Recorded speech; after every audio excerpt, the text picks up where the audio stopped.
इसके पीछे एक चाल नजर आ रही है। चाल ये है कि एक बार बुला लेंगे, वहां पर कॉन्फिडेंस मोशन ले आएंगे, क्योंकि अंदर डर सता रहा है कि राघव चड्ढा और सब लोग चले गए या कहीं ये एमएलए भी ना चले जाएं।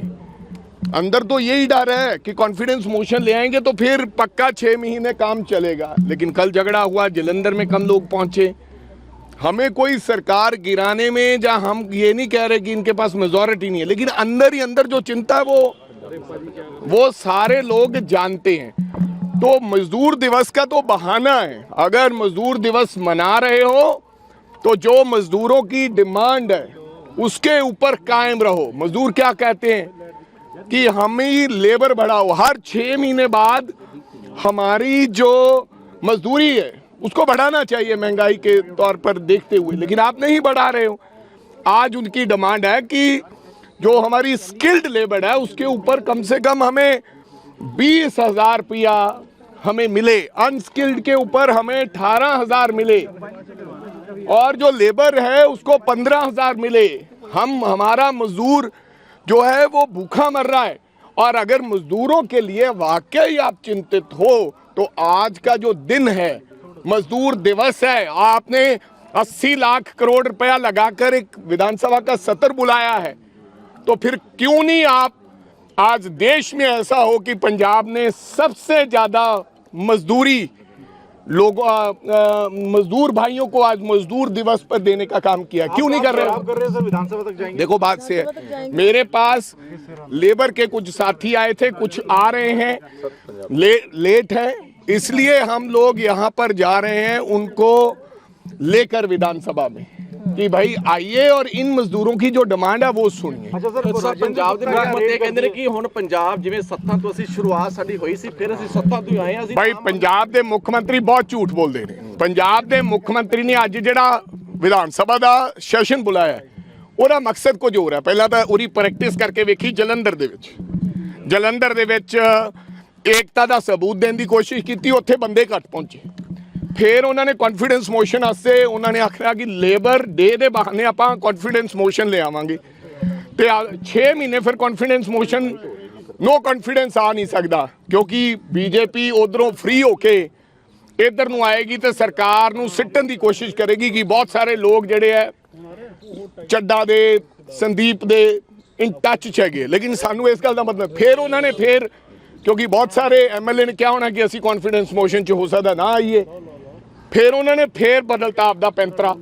उन्होंने कहा कि नहीं ये कॉन्फिडेंस मोशन की गल ही नहीं हो रही, आप लेबर डे की गल कर रहे हैं। स्पीकर नूं ये कहना पिया, चिट्ठी कढ़नी पई।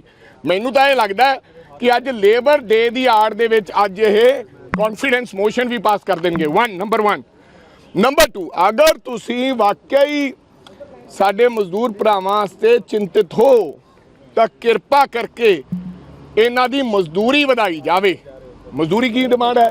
घट्टो घट्ट 20-22 हज़ार रुपया स्किल लेबर वास्ते वधाया जाए, 19,000 रुपया किया जाए सैमी स्किल्ड वास्ते, तो 15 तो 17,000 रुपया आम लेबर वास्ते किया जाए, तां जो पता लगे कि वाकई तुसीं मजदूर दिवस अज मना रहे हो तो पंजाब के मजदूरों को राहत दी है। लोग ये कहन भी भगवंत मान साहब जिहड़े मजदूरों के हमैती है, ਤੇ ਅੱਜ ਦੀ ਵਿਧਾਨ ਸਭਾ ਦੇ ਵਿੱਚ ਇਹ ਸਤਰ ਬੁਲਾ ਕੇ ਇਹ ਪਹਿਲ ਕਦਮੀ देश के ਵਿੱਚ पंजाब में जीत ली। राजेंद्र गुप्ता के ठिकानों पर उनकी फैक्ट्री में रेड हुई है, प्रदूषण बोर्ड कंट्रोल पोल्यूशन बोर्ड ने करा है। भाई ये ना अब क्या होगा सुनिए, अब ये पंजाब ਦੇ ਵਿੱਚ भी कई ਥਾਵਾਂ ਤੇ ईडी आऊगी, कई ਥਾਂ ਤੇ CBI आऊगी, कई ਥਾਂ ਤੇ इनकम टैक्स आऊगी, कई ਥਾਵਾਂ ਤੇ विजिलेंस आऊगी।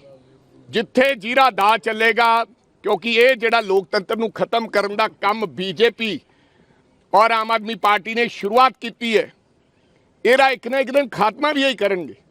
जिस प्रकार बंगाल होया, जिस तरीके से बंगाल में हुआ, अब ईडी को भेजना, अब CBI को भेजना, अब इनकम टैक्स को भेजना, और पंजाब भेजेगा विजिलेंस, और पंजाब भेजेगा पोल्यूशन कंट्रोल बोर्ड। अब भाई चला गया रजिंदर गुप्ता, आपने कोई रजिंदर गुप्ता के पास वोटें थी, उनको राज्यसभा मेंबर बनाया? हाँ, वोट नहीं थे, कुछ और तो था रजिंदर गुप्ता के पास। रजिंदर गुप्ता नूं समान देख के तुसीं राज्यसभा मैंबर बनाया, किसी आम बंदे नूं बनाया हुंदा क्यों जांदा? इससे गलते लोग आपसे ये सवाल पूछ रहे हैं कि आपने आम लोगों के बीच में से राज्यसभा मेंबर नहीं बनाए, आपने क्यों गलत काम किया, वॉलंटियर्स क्यों नहीं थे। यही मुद्दा है पंजाब के लोगों का कि भाई आम बंदिਆਂ ਨੂੰ क्यों नहीं ਤੁਸੀਂ बनाया राज्यसभा मेंबर, किसी लेबर वाले ਨੂੰ बना। बीजेपी परिवार की सिक्योरिटी वापस ले ली। कौन कह रहा है? हरभजन सिंह कह रहे हैं हाई कोर्ट में जाना पड़ा। ਉਹ ਯਾਰ ਹਰਭਜਨ ਸਿੰਘ ਭੱਜੀ ਨੂੰ ਕੀ ਸਿਕਿਉਰਿਟੀ ਦੀ ਲੋੜ ਹੈ? ਕੋਈ ਲੋੜ ਹੈ? ਪਹਿਲਾਂ ਵੀ ਤਾਂ ਵੇਸਟੇਜ ਆਫ ਮਨੀ ਕੀਤਾ ਹੋਇਆ ਹੈ। ਰਜਿੰਦਰ ਗੁਪਤਾ ਦੀ ਗੱਲ ਹੈ, ਉਹਨੂੰ ਸਿਕਿਉਰਿਟੀ ਹੁਣ ਰਾਘਵ ਚੱਡੇ ਨੇ ਲੈਤਾ ਲਈ ਸੀਆਰਪੀਐਫ। ਜੋ ਜਾਏਗਾ बीजेपी वालों सीआरपीएफ ले ले। ਵੱਖਰੀ ਵਿਧਾਨ ਸਭਾ ਲਗਾਈ ਬੀਜੇਪੀ ਨੇ ਅੱਜ। बीजेपी सब जो ड्रामा कर रही है बीजेपी दे दे, बीजेपी कानून बना दे मजदूर दिवस से। बीजेपी खरीदा फरोख्त की कोशिश तो कर ही रही है। बीजेपी इस देश का डेमोक्रेसी जिहड़ा ढांचा उन्होंने तोड़न की कोशिश कर रही है। बीजेपी इन्हों के MLA नूं ये चाहती है भी खरीद लीए असीं ते तोड़ दईए सरकार, जो कर रही है बीजेपी।